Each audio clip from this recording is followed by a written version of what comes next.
Birmingham City v Leeds United, 11th of May 1985. Birmingham City faced Leeds on the final day of the season, knowing that victory could see them top the old Division 2 table if Oxford lost. Both clubs had a history of crowd trouble, and tensions had been high throughout the match. Although little in the way of promotion or relegation hinged on the result, violence erupted on the terraces, resulting in several police officers being injured, wrote the then Chief Constable Geoffrey Deere in his annual report for 1985. But no one could have envisioned the ugly scenes of violence that followed the final whistle. The fighting was described by Justice Popplewell during the Popplewell Committee investigation into football in 1985 as more like the Battle of Agincourt than a football match. A thin blue line of police officers in little more than their tunics and helmets and armed with just a wooden truncheon faced the baying crowds ripping down fences. It was just their charges and the work of the police mount branch that kept the fans apart as the battle ebbed and flowed. Seats were also torn up, bottles hurled at police, and a refreshment bar was set on fire and wrecked. Retired Detective Chief Sup McTreble, who left the force earlier this year, recalled, "We were standing in a line in the middle of the pitch facing the stand as the crowd tried to break down the fences. It was the most terrifying experience I had in my police career. The intensity, the anger, and the violence shown by Leeds fans was something else. They were throwing coins at us. Officers right next to you were getting slashed over the face when they hit. Officers questioned their own moral fibre, but we all knew we had to stand firm and hold the line." Ian Hambridge was to be fatally injured when police pushed the Leeds fans away from the pitch and the wall collapsed under the pressure of the crowd. In total, 145 policemen were injured and 125 fans were arrested. At least 40 fans were treated at East Birmingham Hospital and about a dozen at Birmingham Accident Hospital. Writing in his annual report for 1985, the then Chief Constable Geoffrey Deere described it as possibly the worst crowd disorders ever seen at a football ground in this country. Let's hear the stories from this dark day. First, we have Blues fan Tony, who told us, "We were already promoted, and Leeds could still get promoted if other results went their way. The trouble at this game was organised well before. The Leeds lot were obviously there for the game, but also were looking for a bit of payback against West Mids Police from the days of the miners' strike. I was in Brum City Centre Saturday morning, and Zulus and most of Handsworth were out in force. A lot of Brum's criminals also out that day. It was actually Blues that started it, attacking the Australian bar, full of Leeds. Could see by the mobs all over the city centre what was going to happen. At the ground, there were a lot of Leeds, possibly 8,000 plus. They started the whole thing by ripping down the fence at their end, then lobbing parts of the stand at the police, who had to retreat several times.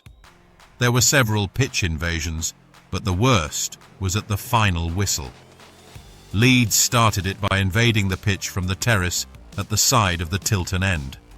The ones in the Tilton were fenced in. They only got about 20 feet onto the pitch when all the Blues invaded from the home end, and the Leeds lot ran back into the stands.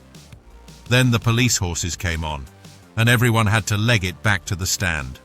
Then the Blues in the Tilton started throwing bricks and bottles from their end, forcing the police to retreat onto the pitch. So we invaded again, forcing the police back under a barrage of weapons, until the horses came on again and forced us back. This must have continued back and forth for 20 minutes. The police had completely lost control, and the only thing that saved Leeds that day was those horses. Trust me, when one of them hits you, it's like being hit by a tank. I've heard people say that those on the pitch were Villa and West Brom helping out the Blues fans, but what a load of rubbish that is. Does anyone seriously believe we would have let our most hated of foes help us at any stage of life? Never mind a Leeds match. Eventually the Blues fans got fed up with the horses and went outside into the streets to wait for the Leeds, who hadn't been let out yet. But there was a massive police escort, and it was obvious that reinforcements had been called in from all over the West Mids, with vans and dogs and horses protecting the Leeds fans from further beatings. Still, the fighting after on the way back into the city centre was the worst I've ever seen, from both sides. but particularly large mobs of blues, tooled up. Sometimes on that long walk back to New Street, we attacked by ambushing smaller groups of Leeds, but all in all they were very lucky that day because of the police protection they had. Leeds fan Ronald told us, "It was carnage from start to finish. We still had a chance of promotion, so a massive turnout out of Leeds, I'd say 10,000 maybe, in the city centre before the match and fighting in all the pubs and around the streets. Then a massive walk to the ground by groups of Leeds getting ambushed by the Zulus.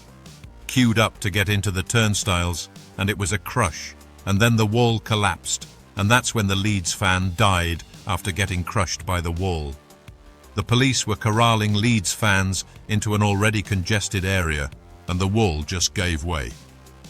At the time, I didn't realize someone was under the rubble. A real tragedy. And this was before the riot. Once inside the ground, Leeds were in the away. The Tilton, I think it was called, and in the seats in the main stand. Someone started dismantling the tea hut at the back of the Tilton and passing it down for other supporters to throw stuff on the pitch. The tea urn eventually got chucked onto the pitch. Eddie Gray tried to calm the fans down, but got pelted with coins.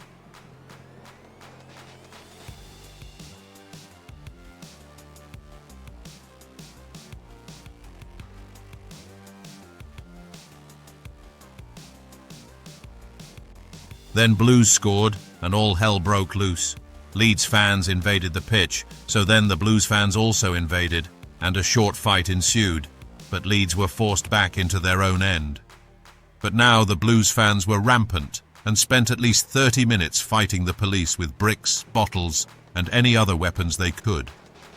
Several times they came right up to us in the away end, but were not stupid. We weren't going back on the pitch. Eventually some semblance of order was restored, and the game continued, mainly in the centre circle, as nobody wanted to go near the touchlines, which were still surrounded by police and fans. After the match was a disgrace.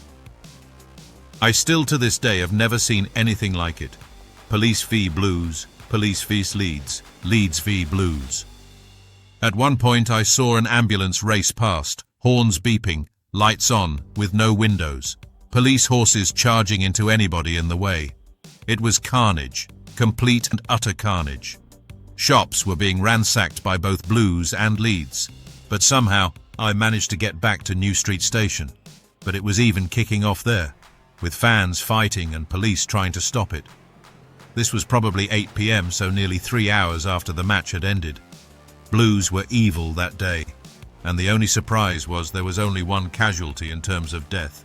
Leeds were no innocents either, to be fair. I have never seen them so evil.